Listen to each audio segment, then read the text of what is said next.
మనం ప్రయోగించినటువంటి మన సుదర్శన్ చక్రం లాంటి S-400 ముందు పాకిస్తాన్ ప్రయోగించినటువంటి ఆ మిసైల్స్ సిసింద్రిలాగా కూలిపోతూ ఉంటే మీకేమనిపిస్తుందో చెప్పండి.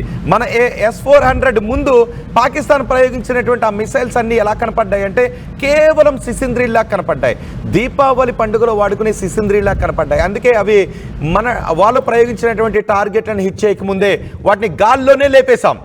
పాకిస్తాన్ ప్రయోగించినటువంటి మిసైల్స్ అన్నిటిని కూడా మన గాల్లోనే లేపేశాం. అది మన ఎయిర్ డిఫెన్స్ వ్యవస్థ గొప్పతనం. మన ఎయిర్ డిఫెన్స్ వ్యవస్థ చాలా పటిష్టంగా ఉంది.